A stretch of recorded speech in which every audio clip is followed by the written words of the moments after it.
Hello, welcome to the Wildline Podcast. I'm your host, Dan. This is a podcast about movies and how much money they make at the box office. Today is the weekend review show for November 1st through the 3rd, 2019. We had 4 new wide releases this weekend: Terminator Dark Fate, Harriet, Motherless Brooklyn, and Arctic Dogs. Obviously, the big story here is going to be Terminator Dark Fate and how it did here. And what is this, like the 7th Terminator film?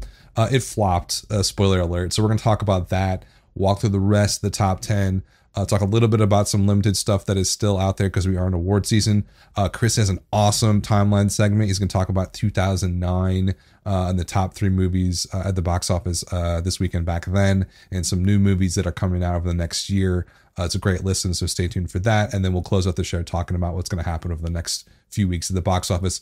Let's just dive right into it. I will note this, the Box Office Mojo redesign thing, which has been, if you follow the box office at all, has been like the huge story of the last couple of weeks.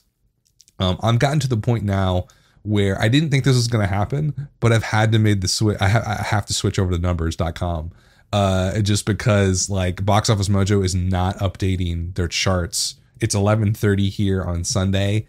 The latest they usually do it is 10 a.m. The numbers have their charts up, so they win. I'm going to start using them a lot more, which sucks. Box Office Mojo has been like a mainstay for forever in the box office community. Among us nerds, and I got industry people probably use it a lot too.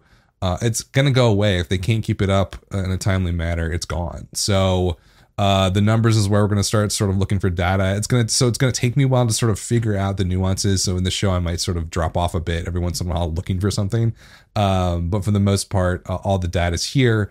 And maybe we'll find some new stuff, some new interesting takes on the box office numbers with this new platform. So let's dive right into this. Number 1 this weekend was Terminator Dark Fate, $29 million for the weekend. And I'm going to pat myself on the back because there's a Twitter thread last week that was talking about, hey, what's your guess for Terminator?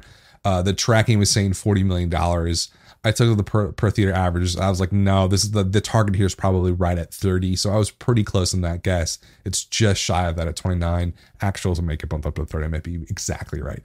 But the reason I thought that was, hey, look, there's no real buzz with this. There's not, you can just feel buzz in the social media atmosphere on Twitter, Instagram, Facebook. You can just feel it on TV too, I guess, a little bit, on YouTube as well.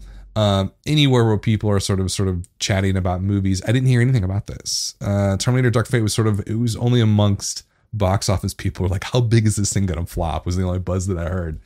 So the fact that it's only doing $29 million here in the opening weekend is not that surprising. I think it's pretty sad though. I mean, let's read through the headlines here from the major industry insider sources. Deadline, how Terminator Dark Fate conked out with $29 million. Conked out, that's okay. Variety says box office, Terminator Dark Fate fizzles with $29 million debut. And Hollywood Reporter says Terminator Dark Fate bombs with $29 million US debut. So the line here is pretty straight. This is a massive flop. The production budget on this was $185. Deadline has sources saying it was closer to $200 million. That's before marketing. Marketing for a movie like this, it is a worldwide release. It is opening in China, all across the world. You're looking at probably $120 million marketing budget, if allowed a little bit higher. This is supposed to relaunch the Terminator series. You know, we've had so many Terminator movies over the years, it feels like. Let's walk through those really quickly so we can kind of get a barometer of how this is doing. The original came out October 26, 1984. The box office numbers like pre-2000 are kind of rough because of inflation. It doesn't really translate to our conversation. It made $78 million worldwide. That was a huge deal and very successful back then. But obviously that kicked off the entire series. I also kind of think it's still the best Terminator movie. And I know that's maybe sacrilegious to say it's better than Terminator 2. But I still like it more. It has this like rawness to it. And it's also the formation of the story. Like James Cameron, I think, like wrote that movie when he was a truck driver. I don't know. There's this weird sort of long gestation to the Terminator movie, the original one, that really is obviously the root of this entire narrative universe. I love it the most. It's my favorite in the series, and it did obviously very well to kick off the series back in 1994. The second one, it took 7 years to get made. 1991, the July 4th weekend, Terminator 2 Judgment Day comes out. That does $515 million worldwide. I have no idea how much that is adjusted for inflation, but it's well over $1 billion. So an insane success. Also, kind of like one of the few times where a sequel is considered to be better. If you ask most people, actually, I just saw this poll on Twitter, and most people picked Terminator 2 over the original Terminator as the best Terminator movie. It's one of those situations like a Godfather 2. Not that these movies are that good, but maybe they are. Where the sequel does seem to have a sort of more of a cachet and sort of a love for it than the original. There's a reason for that, specifically with Terminator 2. It's just a balls to the wall action. One of the best action movies ever made. Some of the best action sequences ever put on film. I mean, you think about that movie and it's just like one amazing action set piece after another. And so that did amazing in 1991. And then the whole series went quiet for a while. We didn't get another Terminator movie until July 1st, 2003. Again, that July 4th weekend with Terminator 3 Rise of the Machines. That actually did $433 million worldwide, which when you can compare it to Terminator 2 doesn't really seem like that far off. Domestically, it did 150, which is okay. But I think comparatively, when you're thinking about the timing of that release and what was doing well back then and inflation, it's an okay performance. Again, the difference in the box office world between 1991 and 2003 is just the international market was completely different by 2003, and now it's a completely different world since in 2019. So a decent performance of Terminator 3, but a really 12-year time span difference between T2 and T3. We didn't get another one until May 21st, 2009, Terminator Salvation. Have I ever seen this movie? I've never seen Terminator 3 all the way through. I've tried multiple times. I'm just like, I'm not into this. Terminator Salvation, I don't know if I've ever tried. I've seen like scenes of it. That did 125 domestic, 365 worldwide. That's not good. In 2009, that's not good enough for a series like that. Production budget. Oh, that's also something to speak about. Production budget on T2 was 100 million. T3, it was 170 million. And Salvation, it was $200 million. This is the one with Christian Bale. It must be $200 million, only making 365 worldwide. That's kind of a disaster flop. Someone lost money on that movie. So they thought, hey, let's go back to the drawing board for the third time or second time. July 1st, 2015. This is like, I guess, 4 years ago. It feels like forever ago. Terminator Genesis comes out. It does $89 million domestically on a $155 million production budget. Disaster. 432 worldwide. That's a little bit better than Salvation with a lower production budget, but like, and you can even see, like, even in those 6 years period, like the foreign markets are just becoming bigger and bigger is what's happening. And it's like China is like the major player now in the box office world. And in fact, I think the opening domestically in China for a movie like Terminator are pretty equal. But it actually underperformed this new one in China as well. So here we are with Terminator Dark Fate. November 1st, 2019, it opens up. $185 million, but rumored to be $200 million production budget. Deadline saying this one might have to do about $470 million to break even. That's not going to happen. The opening in China was not great. That was kind of what they were betting on, that it would do pretty well over there. And you kind of have to like, what happened with Terminator? Why is this happening? We can already do a postmortem, just because, this is a massive film. The expectation tracking was 40, but like if you're going to do $475 million, I think it's more realistic. It'd have to do about $500 million to break even worldwide in terms of the box office. Normally for a film like this, because it is international heavy, you're probably going to think that it's got to do, I don't know, 33% of its take should be domestic. So it would have to do 165 here domestically to sort of hit that break even point at that breakdown. Clearly it's not going to happen. Like, it's at 29 now. I think if you're lucky, it does a 3x, but probably not. You're probably looking at like maybe, I don't know, 60 is probably the basement, 2x multiple, probably mid 70s is what this thing's going to do. So it's basically less than half of what it needs to make to break even just domestically. So it's a massive flop. A lot of people are going to lose a lot of money. what happened here? Is this a quality problem? Let's talk about that real quick. Rotten Tomatoes score 69%. So borderline fresh, 62 actual score. Top critics were a little bit more critical, 55% on Rotten Tomatoes, 56 actual score. So critics are kind of, I would say, muted is a good response. It's not like, hey, this is terrible, but it's also like, hey, this isn't fantastic. Verified audience score is higher, 86% on Rotten Tomatoes with an 86 actual score. That's pretty good. All audience scores are significantly lower at 74% fresh, 75% actual score. That discrepancy is a little bit weird to me. Cinema score is a B+. Post-track was a 70, 51% definitely recommend, which is kind of low. In terms of Letterboxd, film snobs, film nerds, 60 out of 100. Compared to the sort of other movies in the series, the original Terminator sits at a 78. That's probably close to the high mark, but Terminator 2 is at 82, which again goes back to that sort of like, I don't know what it is, why people, it's like, it's also the Alien versus Aliens. I mean, it's a James Cameron thing. He's really good at sequels. It's that weird sort of distinction. Terminator 2 is higher rated among a certain group of people. Terminator Genesis was 48. So that was the last movie in the series. Awful reception among at least amongst this group of people.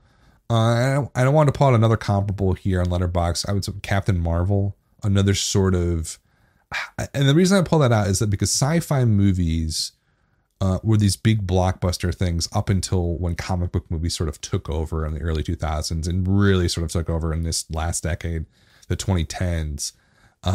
So I think that that's a good comp. Captain Marvel, maybe not the most super well received comic book movie, still does a 66 out of 100. So this is lower than that. So what does that basically say to us? Critics didn't think this was a great movie. They thought it was not a disaster, but not that great. The audiences who went to go pay and see it, B+ cinema score, 70% post-track, 86 fresh from verified audience. They liked it, but they didn't love it. The kind of warning sign to me is that post-track at 70 and the all audience score on Tomato at 74%.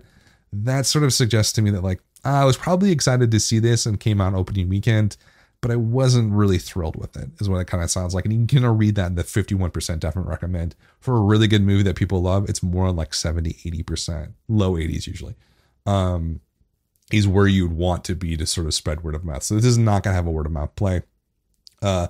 So, break even's $500 million. It's not going to break even. It's going to flop massively. What went wrong? Quickly, what went wrong?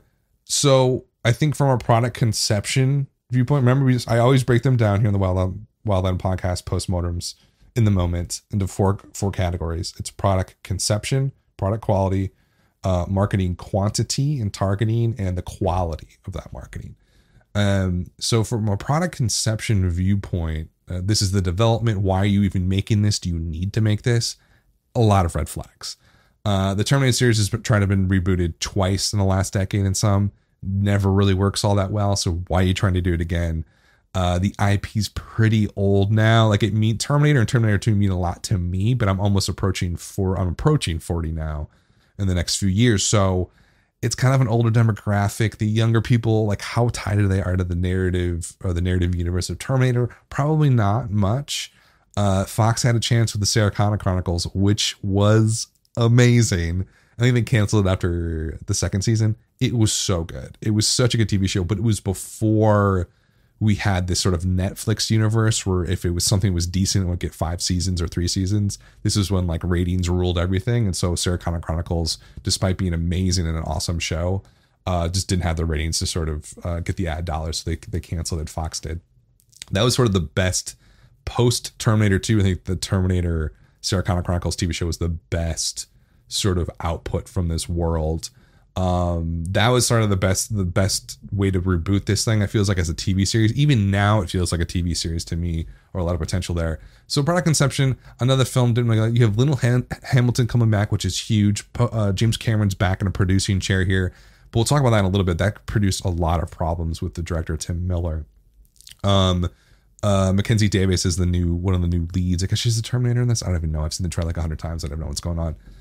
So product conception, a lot of red flags. You've already tried to reboot this a few times. Old IP. Why are you giving this $200 million budget? That makes zero sense. Like in the comic book movie dominated world, it doesn't make any sense to spend over like $100 million on a movie that's not a comic book movie. Like there's no point. So a lot of red flags there. Product quality, not great. Obviously we've talked about what critics think. The audiences are kind of in the similar spot. It's not up to snuff with like top shelf blockbuster fare. So that's also another problem here. The marketing I thought was pretty incessant and persistent. I saw tons of ads for this all across different things. There's been a lot of press about it, and they've been doing the normal press. It was a sort of the normal deluge of marketing. The quality of it, it's interesting.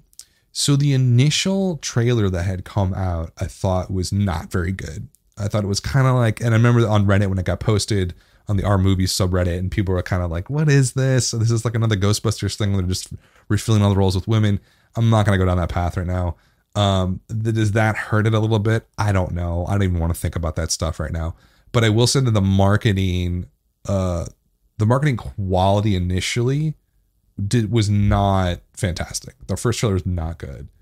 But then they posted this second trailer, or maybe the final trailer is what they'll call it, about maybe a week ago or 2 weeks ago, and it was amazing. And I was like, this looks awesome.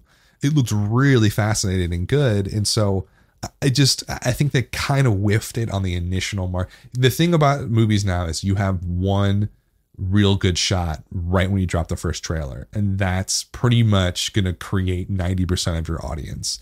And if you don't do that right, if you don't roll it out right on their first impression, you're screwed. And so first impressions are just insanely important in this sort of business. And I feel like they blew it. And sort of people, the die is cast, right? When they saw that first trailer, they're sort of like, this looks kind of boring. What happens? Oh, this seems like Salvation. This seems like Genesis. And they have a really bad taste in their mouth of those movies. And it kind of was linked immediately to those, as opposed to being linked to T2, Sarah Connor Chronicles, or Terminator 1. And so they kind of failed on that. So there's kind of failures across the board. There's huge problems behind the scenes with Tim Miller and James Cameron. Tim Miller wanted to make his own movie, which makes sense. Why else would you hire someone like Tim Miller? He made freaking Deadpool. And I think he clashed with James Cameron pretty significantly. So I think this movie is kind of a hodgepodge of different ideas and different visions. But overall, it's kind of a disaster. And I don't think we'll ever see, I don't know how to say that. I don't think we're going to see another Terminator movie for the next 5 years. I do think they're going to do a reboot, but you just have to tell it from, I think, a different angle. And then somebody on someone on Reddit randomly posted, it was like, I wish they did this version of the movie, and it has like all these like 25k upvotes. It's essentially like the Skynet starts sending back Terminators to protect their assets, the people who are making Skynet, which is a really smart idea. So maybe that'll happen. Maybe we'll see that over the next few years. But a massive disaster here for Terminator Dark Fate. A huge flop. It's going to lose. Paramount's had a lot of flops this year. This is going to be probably the biggest one. I don't know what's going to lose. I'd say at least loses $50 million, maybe $100 million total. It's not going to make anywhere near a break even at all in its worldwide box office. Okay, that was number one. Number two is Joker, $13.9 million this weekend, a 28% drop. I mean, this thing it's mind blowing how well it's doing to me. It's approaching, should break the $300 million domestic mark here in the next day or so. And that's not to speak of the $900 million it has made. It's probably going to, like I said, it's going to hit $1 billion last week, which is so surprising. And I kind of went in depth last week about why that's important. A sort of Cliff Notes version of that is this is going to change the comic book movie genre, I think, pretty significantly. We're going to see a lot more adult comic book movie stuff like this. And it's funny because like comic book movies, like, does that really stick anymore? Sure, the source material, and I think Watchmen on HBO now is another good example of that. Sure, the source material is a comic book, but like once it crosses over to TV and film and sort of the style of Joker or Watchmen, does the comic book movie genre category really fit anymore? And I don't think that it really does. It just doesn't seem to sort of encapsulate what's going on here. So I don't know. In any event, I think Joker's going to change that entire world. We're going to see a lot more darker, sort of harder edge movies that have maybe a comic book movie sort of source material, but they kind of goes in its completely own direction. Okay, so Joker's doing amazing. Going to hit $1 billion worldwide. Probably, I would say, top 3 stories of the year at the box office right now.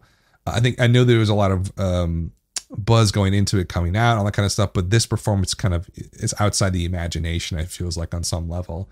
So amazing stuff for the Joker, from Warner Brothers, of course. Number 3 is Maleficent, Mistress of Evil.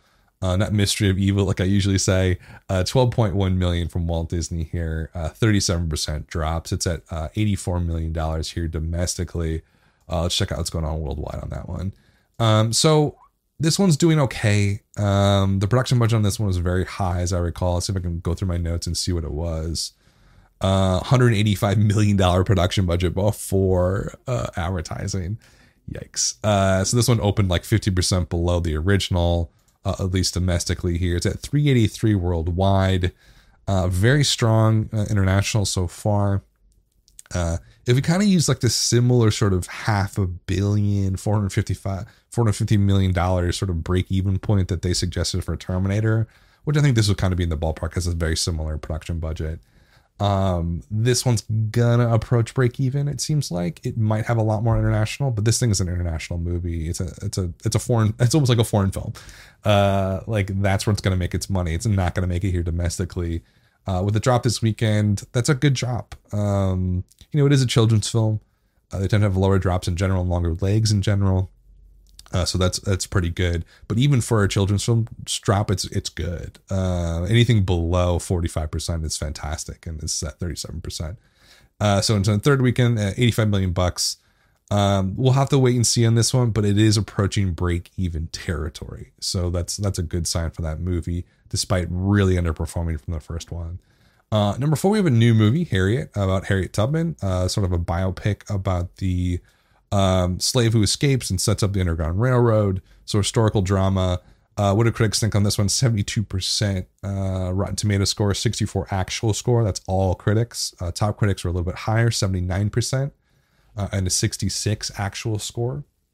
Verified audience is at a 98%, a 96 score. Audience is way lower at 81% and 82 score. What's that? That's a weird discrepancy that would be the case. Also because Cinema Score is an A+, but then another discrepancy, Post-Track's at a 70% and it's only got a 50% definite recommend, which is lower than Terminator. Like what? These scores are all over the place. To pull that out though, the one that like I think matters the most to me is the A+ Cinema Score. That means that people are loving this movie, at least in the theaters that got surveyed. So A+ Cinema Score, what does that really mean? Top score you could possibly get. There's maybe a handful a year, maybe 4 or 5 year tops that you'll get. So this is one of them. That means that its multiple is going to be pretty significantly amazing. So it did $12 million this weekend, which is, oh man, that even went up from yesterday, because yesterday they were thinking about 10. This thing's way overperforming. It has a per theater average of $5,800. It's Focus Features, which is kind of an imprint underneath Universal. It used to be more focused on art movies back in like the mid-aughties, like 21 Grams, I think, was Focus Featured. A lot of platform releases too.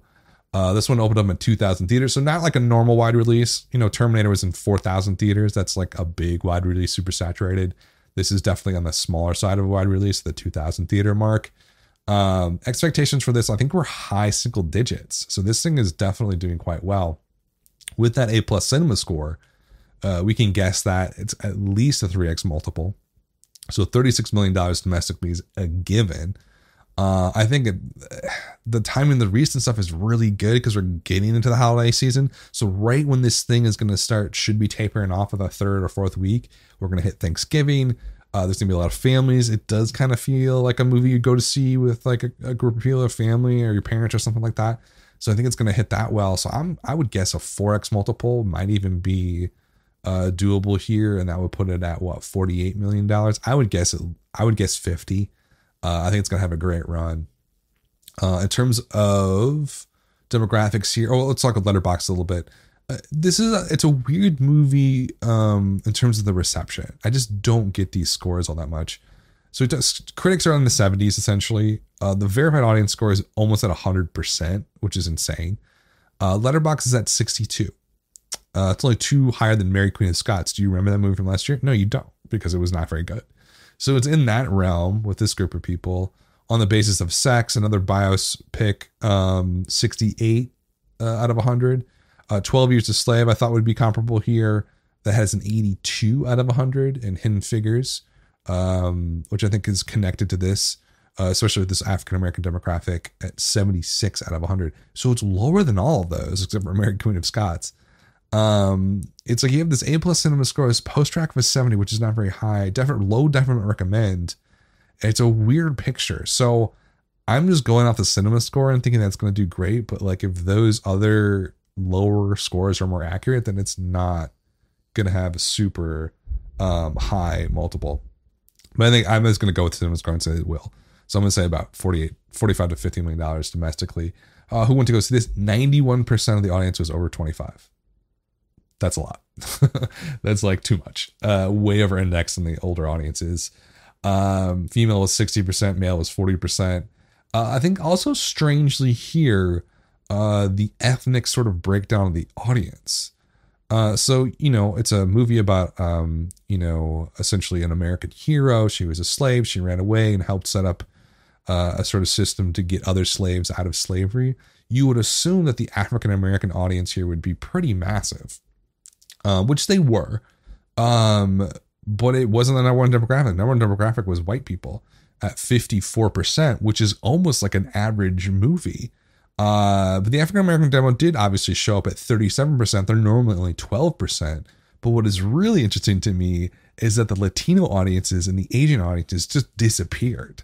So the Latino audience is usually about 20-ish, low 20%. Only 5% of the audience for Harriet was Latino. And the Asian audience, which is usually like 7% Asian other, was only 1%. It just kind of odd to me. So this is a strange reaction from the movie, but a wonderful performance. And really, honestly, outstanding. Because this could have done like $4 million. And the fact it did 12, it's going to go on to probably 40 to 50 million bucks is a huge win for Focus Features. And not one that anyone really expected. So we'll keep our eye on that one for the next few weeks. Let's keep this train moving. Addams Family, 8.5 million, 30% drop. Great drop. Sitting at $85 million domestically. It's going to hit 100, right? Great performance for that movie from United Artists Releasing. I did not expect that one at all. It's been a big surprise for me how well it's performing, especially when compared to the other animated film this year, Abominable, which I thought was going to do well, did not do well. But awesome for Addams Family. Zombieland Double Tap, 7.3 million, 38% drop. Really great drops this weekend. It was because I guess it's like Halloween weekend. I don't know. $59 million so far for Zombieland Double Tap. That's a good performance. Number 7 was Countdown SDX, 5.8 million, 34% drop in its second weekend. I get that was really helped by the Halloween weekend. Did $17.8 million so far here domestically. That's an okay performance. I'm sure that they're going to be happy. Like I said last week, STX is probably happy to get this thing over 10 and just say, screw it, let's get it on VOD, let's get it on streaming. That's where they're going to make their money. So that's a decent performance for a movie like that. Black and Blue from Sony Gems, 52% drop, higher drop than you would want. $15.4 million right now. For Black and Blue. Number 9, we have a new wide release, Motherless Brooklyn. This thing has been in production, I feel like, since 1999, or at least development. The novel came out then. Edward Norton was just coming off American History X, I believe. He optioned the novel because he loved it so much, decided to change the time period to the 1950s. It was set in the present day, back in the 90s.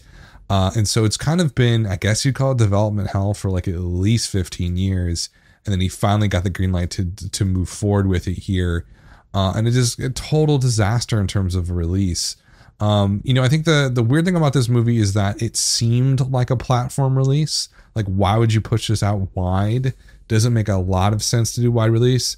I was really intrigued by its wide release. I thought it was going to do well because Warner Brothers is going to give it a full backing, but it came in at 3.6 million for this weekend.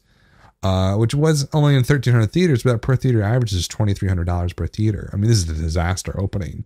They spent a lot of money on marketing. I can tell you that right now. It just doesn't make any sense. I get that Edward Norton's a big name, probably has a lot of clout in the studio.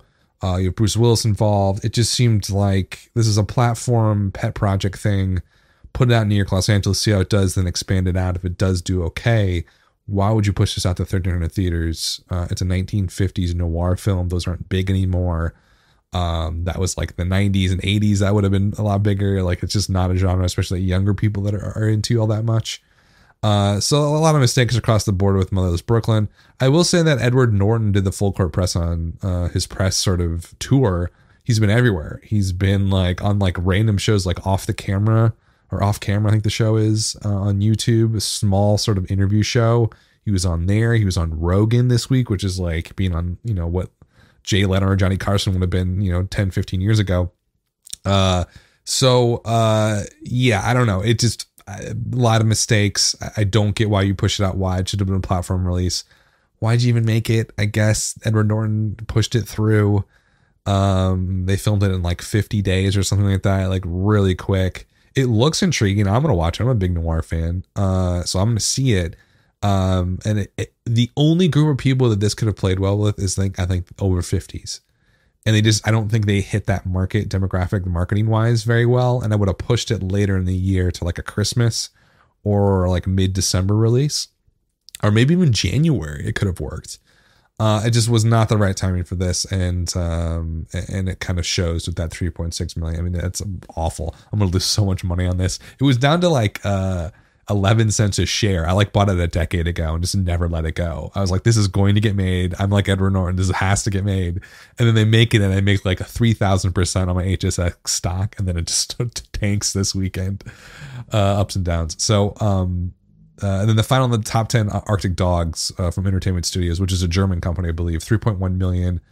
This is one of those situations where a newer company's trying to figure out how to wide release movies. They don't know what they're doing necessarily, or they don't have the right marketing campaign for it. And it opens at $1,000 per theater. It's a wide release on almost 3,000 theaters. I mean, that's awful, a total disaster. So they're going to have to go back to the drawing board. I think Entertainment Studios had, I think, a couple of horror films, or at least one. Don't try children's animation. Like, that's Pixar, Disney. I mean, you got to have like what, $100 million, $70 million to do a production like that. And then like another 100 million to market it worldwide. The Entertainment Studios doesn't have that type of cash.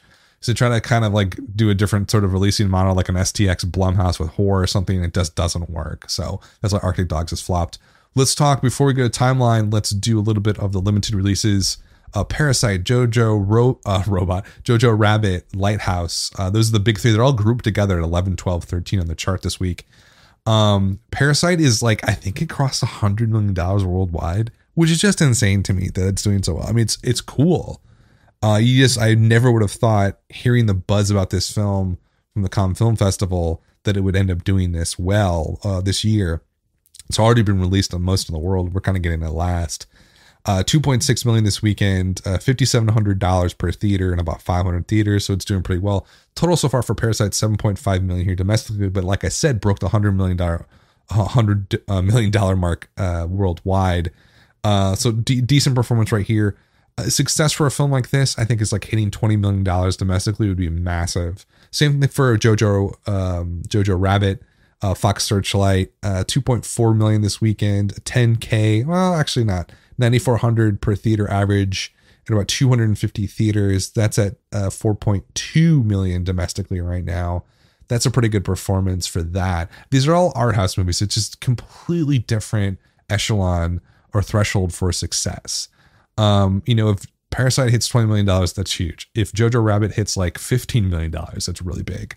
And then below those is Lighthouse, which is sitting at $7 million right now. But they tried, A24 tried to do this limited release first weekend, second weekend, pushed out to 1,000 theaters. It's not really working. Only 2K per theater. I would have put it in limited release for at least a month or something. I don't know. They have their own sort of thought process there, and maybe they think it's going to do well in streaming, VOD, going to deal with HBO for it. Everybody's clamoring for content, so it's probably worth a lot, even if it's bonkers like this is. But this isn't. It's weird because it's like this. The buzz on this has been catastrophic. The buzz on this has been stratospheric. I don't know, something like that. Has been insane. Basically for the last 6 months. So you should have been able to translate that into at least a $20 million domestic run. I just don't think maybe it happens with this, but it's certainly not going to hit that sort of A24 milestone with Hereditary, which was like low 40s domestically for a movie that's insane. literally insane. Same thing with Midsummer, also insane. And so A24 puts out these movies. They're willing to put them out. Lighthouse has 2 big names in it. It's going to have all these acting awards going toward, maybe directing award from the director from which Eggers. So I just don't get the releasing strategy with it. It feels like a platform limited under 100 theaters for at least a month. And then you let it permeate out on social media. Hopefully people start making memes about it on Twitter, and then it gets into the sort of the popular consciousness, and then people might show up for it at 1,000 theaters, but they're not doing it now. It's like playing at the one down the street in like suburban St. Louis. It shouldn't be playing there already. Same with Midsummer. I saw that on a Sunday morning. It felt very strange being in the suburban theater in the middle of America watching this film. It just almost didn't feel right. Like a mall theater. So I think the same thing is happening with Lighthouse. It just doesn't really play in the middle of the country like it does in New York, Los Angeles, and the big cities. Okay, so that's limited releases. Nothing else awards-wise looking new movies coming out yet, but we'll start hitting those in the next couple of weeks. Let's kick it over to Chris with the Time Machine.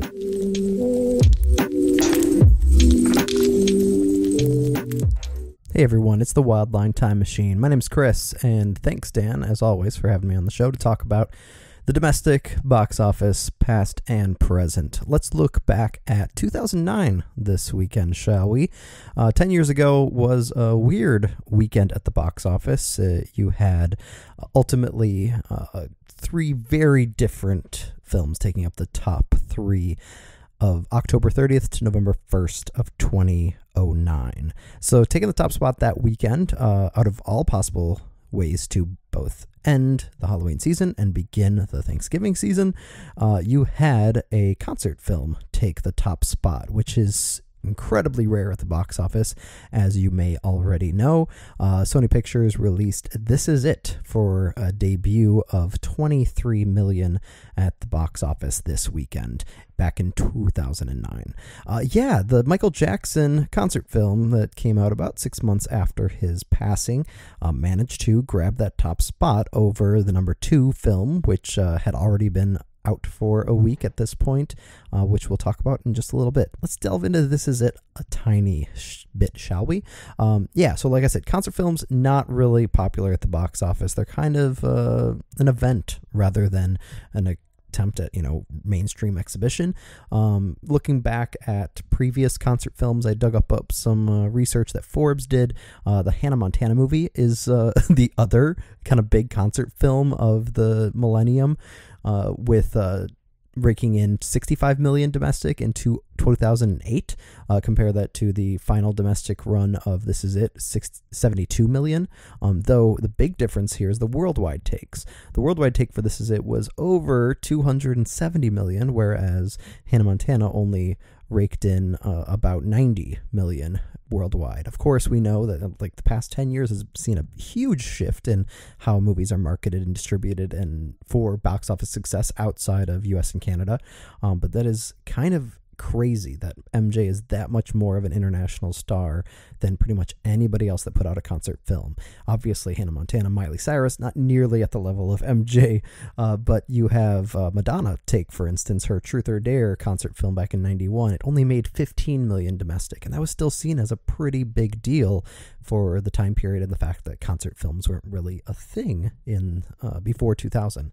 Also compared to pretty much the only kind of big concert film that came out this year in 2019, Bring the Soul BTS only made 4 million domestic. Once again, being a Korean pop group, they definitely banked more on the outside the US global box office take, but still, this seems to be a huge anomaly. Not only This Is It hit the top spot, but it went on to make so much money worldwide. This movie was directed by Kenny Ortega, the director of both Newsies and Hocus Pocus in the 90s, and he did choreography for several films, starting with Xanadu, of all things, back in 1980. And he really didn't do much else for the box office except for this, which is, kind of, other than Newsies and Hocus Pocus, his biggest hit of his career. Also that year, 3 of Michael Jackson's albums were in the top 10, obviously, for, it's for better or worse. when a great celebrity dies, they manage to rake in even more money for their estate. And yet, of course, it would be interesting to see if something like this came out today in the wake of the Finding Neverland HBO documentary and the resurgence of talk about MJ's accusations and allegations of child molestation and rape. But I just cannot see something like this happening any time else except for 2009, the year in which he died, and people were kind of, oblivious to the fact of all the accusations, or willingly ignorant, perhaps, because obviously they came up in the 90s and early 2000s as well. And yet it did. It was a cash grab, and they succeeded at it.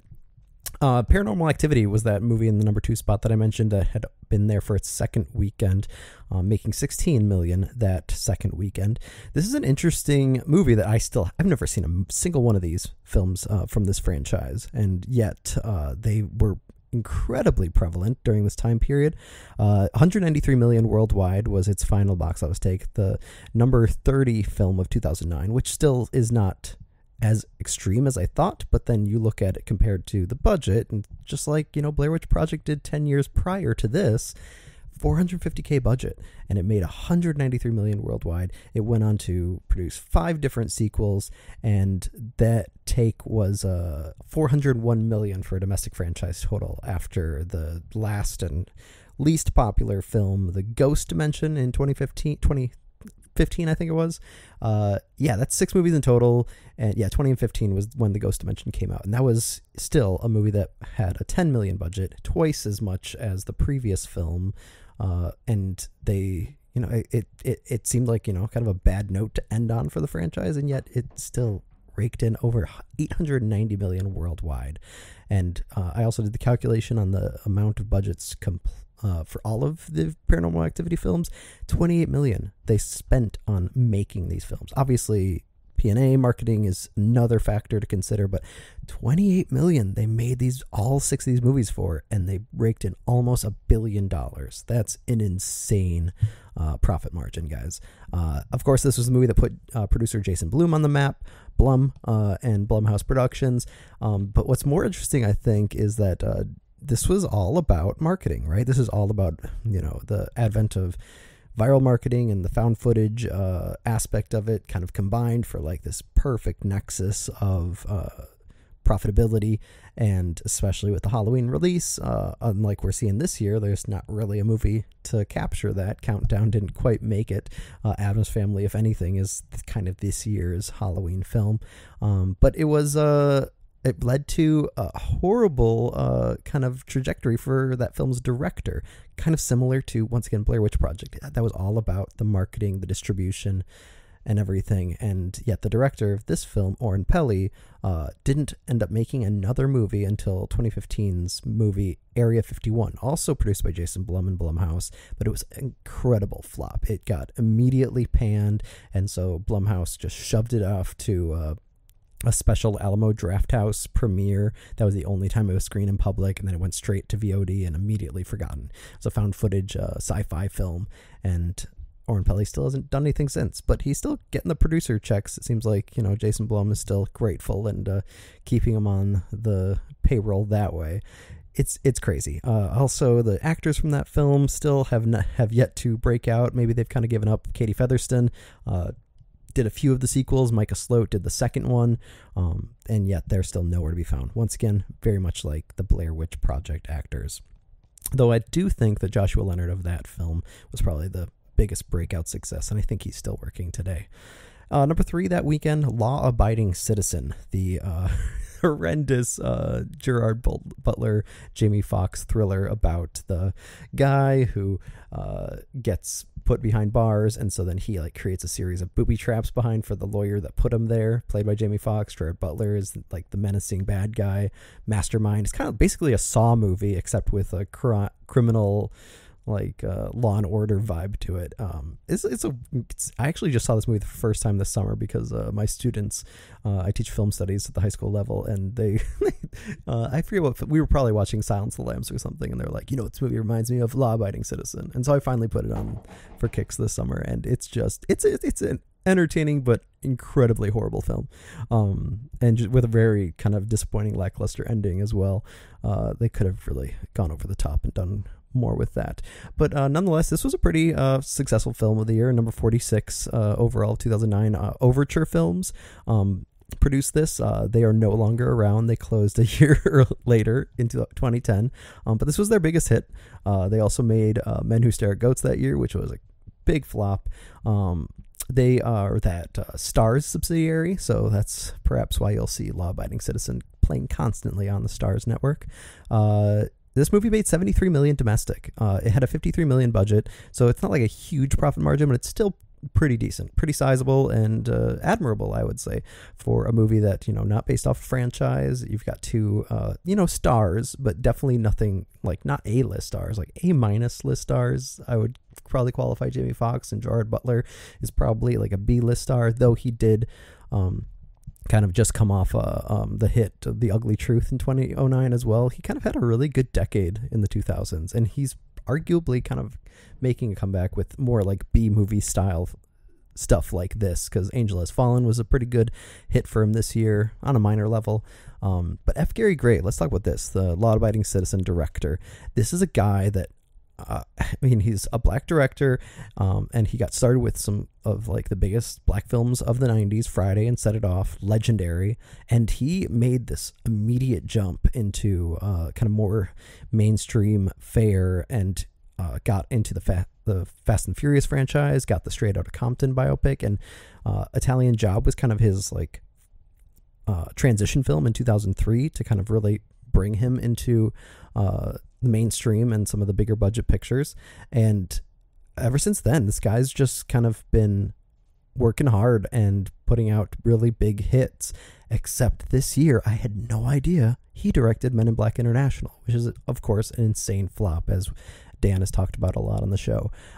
It's what a crazy trajectory for this guy, but he really kind of hit it out of the park with making a $73 million movie 2009 with Law Abiding Citizen, and then going on to Straight Outta Compton with $161 million, and then Fate of the Furious with $225, and then horribly back down with Men in Black International. Hopefully he'll be able to regain his footing. Jamie Foxx had an interesting couple of years during this time period as well. He also had The Soloist in 2009, which was Oscar bait with Robert Downey Jr., but that completely flopped. But then he kind of regained his footing with some more side roles in Valentine's Day and Due Date in 2010, and I think that this is an interesting moment in film, because other than, the Michael Jackson weight of This Is It and the, Halloween genre potential for franchise with Paranormal Activity, like Law Abiding Citizen is like a trash movie that made a really good amount of money and didn't have any connection to other franchises or IP. So that's the year 2009. Let's look at it in the future. So in the future, we've got 3 movies that were kind of in the news this week. I kind of like going on this idea of like the genre trail. So I was looking at movies that probably not going to make money, and yet they're still happening, and they still having pretty big names behind them. So first, I want to look at this movie called The Card Counter. This is the next Paul Schrader movie, the guy who both wrote and directed First Reformed. He also wrote Taxi Driver, which has been in the talk of film Twitter a lot lately because of its inspiration for Joker, probably one of the biggest box office hits of the year.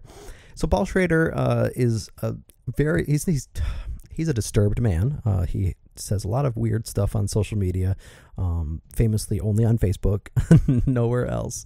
And he is writing this new like poker thriller, which is also a revenge story starring Oscar Isaac. He got attached. And also, Oscar Isaac is a weird cat, too, because other than Star Wars and Addams Family of all films, like, he has not really been a reliable movie star. And yet, he's great. He's absolutely an excellent actor, arguably one of the better actors of our generation. And yet, the biggest non-franchise live-action hit he's had was 2015's Ex Machina at $25 million.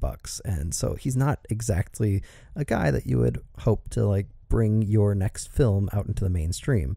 It reminded me of like Paul Schrader's choice to put Ethan Hawke in First Reformed. Like, he's a pretty big star, a really good actor, and yet it's not really gonna do much for him. And speaking of First Reformed, on a money level, like, it was one of my favorite movies of last year, and yet it only made $3.8 million on a $3.5 million budget. So I'm not really sure what if Paul Schrader's just riding kind of the notoriety, both of that film in the film Twitterverse and among critics, to get this next movie made about this military vet named William Tell who gets embroiled in a conspiracy involving murdering a decorated war colonel and then also planning to somehow win the World Series of Poker. Apparently this is two different movies rolled into one. I don't know.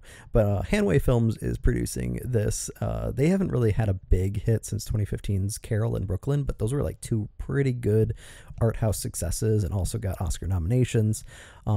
The movie that they put out this year that is kind of getting the most buzz is Pavarotti. But still, that's a documentary that had a $19 million budget. That's insane for a documentary budget, even of like a big name like Pavarotti. And it still only made 4.7 at the box office. So I don't know what they're trying to do here, but this is definitely like more of a genre movie than kind of their straight dramas. There was still a little bit of like a genre thriller element to Carol, but I do not know what this production company is doing really, but I'm still excited. Paul Schrader and Oscar Isaac together, some kind of weird convoluted plot about revenge and poker. I'm all about it. Next I want to talk about a movie called Wally's Wonderland, which is coming from a no-name director, a guy that's done like a lot of VOD, really kind of Z-grade thriller films. His name's Kevin Lewis. He doesn't even have his own Wikipedia page. He made a movie in 2008 called The Third Nail with Chloe Grace Moretz and Charles S. Dutton. No box office receipts for this, but somehow they gave him $5 million to make this movie. He also made a movie called The Drop in 2006 with Sean Young. That doesn't even have its own Wikipedia page, but he got Nicolas Cage for this upcoming movie called Wally's Wonderland. It also helps that he got a script from The Blood List, which is kind of like the Blacklist, but specifically for like horror and genre scripts. And it's got an amazing premise. So Nicolas Cage as a janitor stuck in an amusement park overnight, and the attractions from the amusement park come to life and of course wreak havoc and death and what have you. And here's the weird thing about Nicolas Cage. Like, this is a guy that not only like does anything for a paycheck, but he like absolutely does not care about notoriety. And that's been clear since like Bangkok Dangerous in the mid 2000s. But he is like signing on to a movie yet again that may not even make it to light of day. This might go to straight to VOD, or I could also see it being kind of like a big John Wick style hit. So who knows where this could go. It all depends on the right people, but it's coming from Landafar Entertainment. Grant Carner is kind of the lead guy there, known pretty much only for producing and distributing Killer Clowns from Outer Space, one of the biggest kind of Z-grade horror movies of all time. Almost Never Films, which is mostly known for like Hallmark and other like family-friendly VOD films, is also producing this. I do not know what to make of this. This could easily be lost in time. Nicolas Cage hasn't had a live-action credit with box office receipts besides 2018's Mandy since 2016. So like this, he's doing literally anything. He has no skin in the game as far as theatrical exhibition. He'll do whatever, streaming, VOD, movies that never see the light of day, whatever. Last, I want to talk about a movie called The Devil's Light that got announced with director James Hawes, guy mostly known for directing various episodes of British television, especially Black Mirror and Penny Dreadful. He has no theatrically released films to his credit, and Lionsgate is producing it. Lionsgate has had quite a weird year, as I'm sure Dan has mentioned at some point on the podcast, especially with like Angel Has Fallen, kind of one of their more biggest hits of the year, but they also produced Expendables 4. So that was a huge loss. This is an interesting movie, though, because it's another Exorcist flick. It's about a nun that thinks it's her calling to battle demonic forces, but, you know, the church is not all for that. So once again, kind of this genre flick that could easily be lost over time, or maybe could be a minor hit at the box office, depending on marketing and who they get attached as the cast. It's coming from producers Meredith Week of Now You See Me Too and Edda Cohen, who did the Expendables franchise. Lionsgate, I don't know. It's probably trash, but you know, with the right marketing and cast, who knows? It could be fun. That's it for this week's Wildline Time Machine. Thanks for listening. My name's Chris, and Dan, thank you as always for having me on the Wildline Podcast. And And that was the Wildline Time Machine. 2009 was a weird year. It really felt like 2009 was a pivotal sort of turning point in the TV film world, because Netflix had really pushed into streaming, or at least started to push into streaming online. And that felt like such a revolution, especially for like film people who were like, had their finger on their pulse of that happening. And you could just see the reverberations and how it's going to play out in the industry. It's funny, like Paranormal Activity, would that movie get made today in this environment, or would that go direct to stream? I feel like it would go direct to Netflix. And that's a whole interesting series of films that I don't, obviously launched Blumhouse and Jason Blum, at least that part of his career, into sort of the Blumhouse Productions being this massive horror film production studio now. So that was a big deal. I finally watched, I'd never seen a Paranormal Activity movie until like a month ago or 2 months ago. And I was like, I was on Stars or something.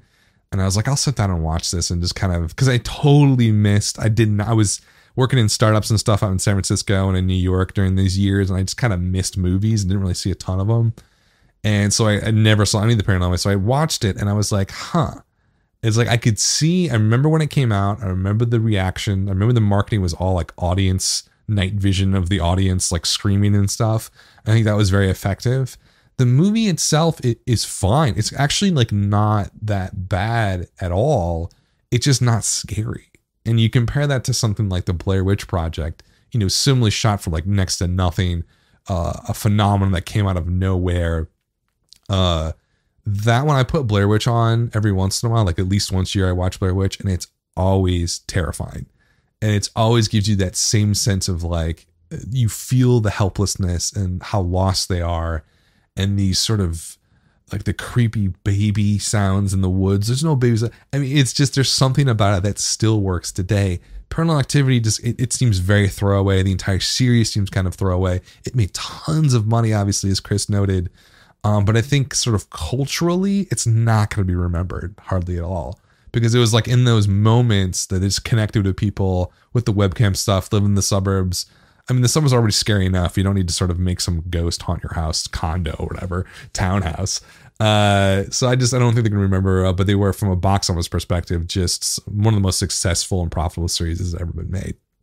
Okay, let's talk a little bit and close out the show here with what's going to be coming out over the next few weeks here. Now we're transitioning from autumn into the holiday season. So the next few weeks is that transition. We're starting to see a little bit more holiday stuff. Last Christmas comes out this weekend from Universal. I think it looks really fun. I think it's going to do really well. They have a great trailer with the Wham song, right? Is that what it is? Is it Wham? I think it's Wham. I think that's going to do very well for Universal. Dr. Sleep is probably the biggest release next weekend. How's that going to do? I don't know. It's very long. I've heard all the press for it all over the place. There's a lot of hype for it. Mike Flanagan's involved. He did the Haunting of Hill House series, or whatever it's called, which is amazing. So, I don't know. If I had to guess where Dr. Sleep is going to end up in terms of opening, I want to say like $35 to $45 million. I do feel like in the pit of my stomach that it might break out into 45, 50. Anything higher than that would be really outstanding. It has a lot of competition. So Last Christmas, I mean, obviously total different demographic, but like, I can see a situation where if you have a girlfriend or a wife, hey, let's go to the movies. She might drag you to Last Christmas. Or he might drag you to Last Christmas. If I had a girlfriend, I'd probably drag her to Last Christmas over Dr. Sleep. Midway also comes out. Who knows? I don't know. Catnip for old people. Who's into World War II movies anymore? It's 2019. I just don't think it's going to play very well. Also Playing with Fire. That's like a children's movie with John Cena, I believe. It has like the worst poster ever. It feels very much of the 90s. Like there's like just completely just low brow, low budget children's film, but I think it's going to do quite well. It's got the right stars in it. So that's next weekend, stacked next weekend. And then we're in the holiday season. We have Charlie's Angels, Ford versus Ferrari, Good Liar, coming out on November 15th. Charlie's Angels, Kristen Stewart was on SNL last night. She was okay. I thought it was not a great episode. She's just, I don't know, whatever. I'm not going to get into it. Ford versus Ferrari, I can guarantee you it's a hit. It's an absolute hit. Old people are going to see it. Anybody over 50 is going to see that movie. 21 Bridges, Beautiful Day in the Neighborhood, and Frozen 2 on the 22nd. I guess that's the week. Yeah, the week before Thanksgiving. And then right on Thanksgiving-ish, or right on Thanksgiving, Knives Out, Queen and Slim comes out. Then we're into December. It's going to be a strong November. Very strong November. We have really massive movies opening every weekend. This holiday season is going to get weird. We got Star Wars, that Little Women, which I think is obviously going to be huge. Star Wars is going to be... I don't want to go through what we went through with Last Jedi. Because that was just like, not from a box office perspective. I'm just kind of dreading the cultural war that's going to play out online on Reddit and on Twitter with people going back and forth about how Last Jedi is the best film ever, it's the worst film ever. And then it gets weird with like alt-right sort of propaganda getting involved. I don't think anybody wants to go through any of that stuff ever again. But I think Star Wars is going to be massive and huge, of course. In any event, thanks for listening, guys. We will be back next weekend with the Wildline Podcast.